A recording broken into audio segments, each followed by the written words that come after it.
सतिगुरु नानक प्रगट्या मिट्टी धुंध जग पानन हुआ। जीव कर सूरज निकल लिया तारे छपे अंधेरा पलोआ। सिंह बुके मिर्गावली भन्नी जाय न धीर धरोआ। जित्थै बाबा पैर धरे पूजा आसन थापन सोआ। आज जयंती है सिख धर्म के संस्थापक हिंदुओं के गुरु नानक देव जी की, जिन्होंने नमाज के वक्त सिजदा नहीं किया तो काजी ने शिकायत कर दी, जिन्होंने अपने पंजे से फेंकी गई चट्टान रोक दी। मदीना गए तो जिस तरफ उन्होंने पैर किया उस तरफ काबा हो गया।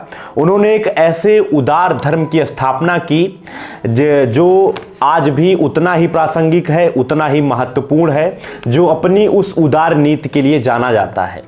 जी हाँ, आज जयंती है सिख धर्म के संस्थापक गुरु नानक देव जी की। आज कार्तिक पूर्णिमा भी है। इस अवसर पर आप सभी को गांव देहात परिवार की तरफ से ढेर सारी शुभकामनाएं।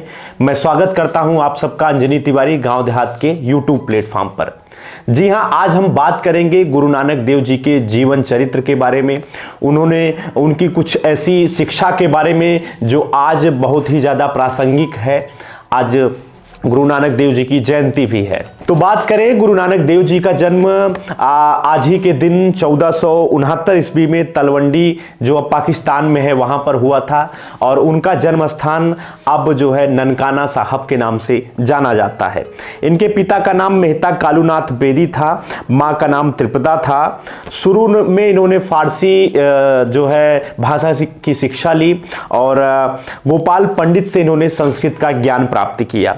इनकी शादी महज 16 वर्ष की अवस्था में सुलक्षणी से हुई, जिनसे इनके 2 पुत्र हुए, श्री चंद्र और लक्ष्मीदास। इनके पिता इनको एक कामकाजी जो है व्यक्ति के रूप में देखना चाहते थे, जो है व्यापार करे, काम करे और पैसा कमाए, लेकिन बचपन से ही गुरु नानक देव जी का इन सब चीज़ों में बिल्कुल भी रुचि नहीं थी। इनके जीजा जयराम और बहन के निवेदन पर ये जो है सुल्तानपुर इनको भेजा गया, जहां दौलत खां लोधी ने इनको काम पर रखा। जब वो सुल्तानपुर गए तो एक चमत्कार हुआ। चमत्कार ऐसा हुआ कि वहाँ पर वो बेई नदी में सुबह स्नान के लिए गए और वहाँ से वो गायब हो गए। लोगों ने समझा कि वो नदी में डूब गए, इनकी मृत्यु हो गई है, लेकिन ऐसा कुछ नहीं था। गुरु नानक देव जी 4 दिन बाद वापस पुनः आते हैं। ये चमत्कार अपने आप में जो है लोगों को अचंभित कर दिया था। इसी दौरान उनकी मुलाकात मुस्लिम संगीतकार मर्दाना से हुई, जो आजीवन भर गुरु नानक देव जी के साथ रहे। और जब गुरु नानक देव जी इस पृथ्वी से गए तब भी उनका निधन हुआ। गुरु नानक देव जी धर्म के प्रचार के लिए यात्राएं करना शुरू किए थे। वो जो यात्राएं करते थे वो सब जो है उदासियों के नाम से उनको बाद में जाना गया।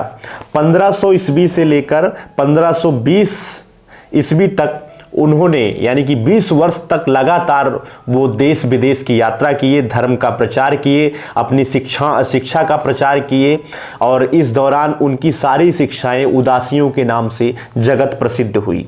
जहां वो जाते थे उस देश उस क्षेत्र के हिसाब से वो अपना वेशभूषा धारण करते थे। जैसे वो जब मक्का गए तो वो जो है नीले रंग के कपड़े पहने हुए थे, और जो मुस्लिम धर्म के अनुसार उनकी वेशभूषा थी। जब धर्म की प्रचार के लिए यात्रा पर वो हरिद्वार गए तो एक वहाँ की घटना काफ़ी ज़्यादा चर्चित है। जब वो हरिद्वार गए तो नदी के किनारे यानी कि गंगा नदी के किनारे लोग खड़े होकर सूर्य को जल दे रहे थे, यानी कि अपने पुरखों को जल दे रहे थे। तब गुरु नानक देव जी ने पूर्व दिशा की बजाय पश्चिम दिशा की ओर उन्होंने जल देना प्रारंभ किया। बाद में लोगों ने उनसे पूछा कि गुरुजी आप ऐसा क्यों कर रहे हैं? तो उन्होंने कहा कि पश्चिम में लाहौर है, लाहौर में मेरा खेत है और मेरे खेत को पानी की सख्त ज़रूरत है, तो मैं अपने खेत को पानी दे रहा हूँ, यानी कि उसको सींच रहा हूँ। उन्होंने बाद में तर्क दिया कि जब आप अपने पुरखों को स्वर्ग में पानी दे सकते हैं तो मैं लाहौर में अपने खेत को पानी क्यों नहीं दे सकता? लाहौर तो बहुत ज़्यादा नज़दीक है। गुरु नानक देव जी पश्चिम की ओर मुंह करके जब उन्होंने जल दिया तो इस पर उन्होंने अपना तर्क दिया था। बनारस गए गुरुजी। जब गुरु नानक देव जी उत्तर प्रदेश के बनारस में आए, काशी में आए, तो वहाँ पर उन्होंने 54 पौड़ियों वाली रचना दक्षिणी ओंकार लिखी, जो ओंकार जो बाद में काफ़ी ज़्यादा प्रसिद्ध हुई। कबीर पंथी यानी कि कबीरदास जी को मानने वाले लोग कहते हैं कि गुरु नानक देव जी और कबीरदास जी की मुलाकात हुई थी। दोनों एक दूसरे को जानते थे। 1506 ईस्वी के आसपास उन दोनों की मुलाकात हुई थी और एक दूसरे की विचारधारा को लोग महत्व देते थे और जानते भी थे। चैतन्य भारत पर भरोसा करे तो गुरु नानक देव जी पुरी भी गए, जहां पर वो चैतन्य महाप्रभु से भी मुलाकात किए थे और वहां से उन्होंने संगीत और नृत्य की शिक्षा चैतन्य महाप्रभु से ली थी। इसी यात्रा के दौरान कुछ लोग उनको एक द्वीप पर लेकर जाते हैं, जहां गर्म तेल के कड़ाहे में मारने का प्रयास करते हैं, लेकिन गुरुजी बाल बाल बच जाते हैं।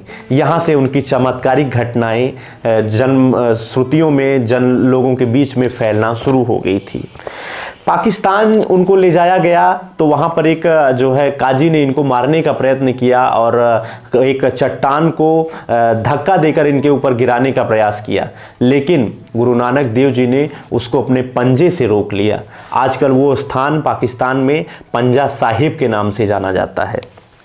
मक्का यात्रा के दौरान एक संस्मरण, एक घटना काफ़ी ज़्यादा प्रसिद्ध है कि गुरु नानक देव जी जब मक्का यात्रा के लिए गए, वहाँ की जो उदासियाँ थी ऐसी थी कि वो जिस तरफ पैर करके लेटे थे उधर मुसलमानों का पवित्र स्थल काबा था।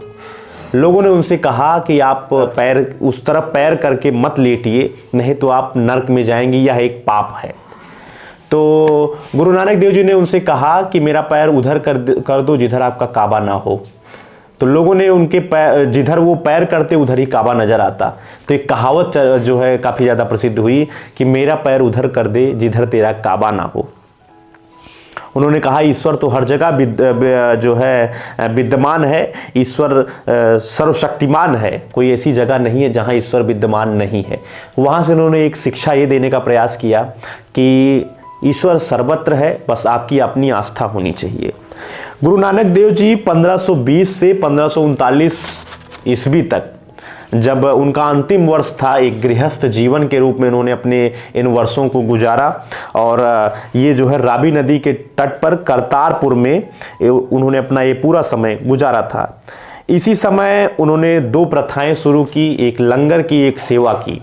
जो प्रथा आज यानी कि 600-700 वर्षों बाद भी उतना ही महत्वपूर्ण है, उतना ही प्रासंगिक है, जो लगातार चलती आ रही है। आप जो है गुरुद्वारे में जाएंगे, जगह जगह पर सिख धर्म के लोगों के द्वारा लंगर की व्यवस्था है, जहां भोजन कराया जाता है भूखों को और उनकी सेवा की जाती है, उनको स्वास्थ्य सुविधाएं जो है दिलाई जाती हैं, जिसके लिए सिख धर्म के लोग और सिख जाने जाते हैं। वो प्रथा आज भी जो है चल रही है। गुरु नानक देव जी के माध्यम से ही ये प्रथा शुरू की गई थी। जीवन के अंतिम वर्ष पर करतारपुर में इन्होंने इसकी शुरुआत की थी और यहीं पे उनकी मुलाकात हुई थी लहना से।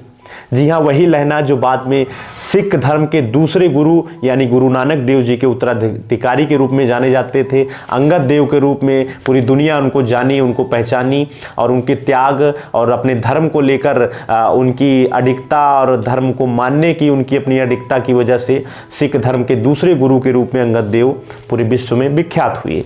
तो गुरु नानक देव जी के बारे में ये महत्वपूर्ण जानकारी अंतिम वर्ष में जब उनकी मृत्यु होने वाली थी, उस समय मुसलमान और सिख धर्म और हिंदू धर्म के सभी लोग इकट्ठा हुए। उन्होंने कहा कि मैं जो है इनको जलाना चाहता हूँ, मैं इनको दफनाना चाहता हूँ। तो गुरु नानक देव जी ने चादर ओढ़ी तो वहाँ पे सिर्फ 2 फूल मिले थे। अपने अपने धर्म की मान्यता के अनुसार लोगों ने उनका अंतिम संस्कार किया। वो तारीख थी 7 सितंबर 1539। जी हाँ, सिख धर्म और सिख धर्म की उदारवादी नीतियों को पूरे विश्व में फैलाने वाले गुरु नानक देव जी का आज जन्मदिन है। कार्तिक पूर्णिमा का जो है शुभ अवसर है। इस अवसर पर उनका जन्म हुआ था। महाराणा रणजीत सिंह के अनुसार नवंबर महीने में ही उनके जन्म को मनाना शुरू किया गया था। आज हम सभी उनके बारे में, उनकी स्मृतियों के बारे में, उनकी शिक्षाओं के बारे में जो है उसको ग्रहण करें, अपने जीवन में उनकी शिक्षाओं को उतारें। आज गांव देहात परिवार की ओर से आप सभी को कार्तिक पूर्णिमा और गुरु नानक दास देव जी की जयंती की ढेर सारी शुभकामनाएं। आपका बहुत बहुत धन्यवाद।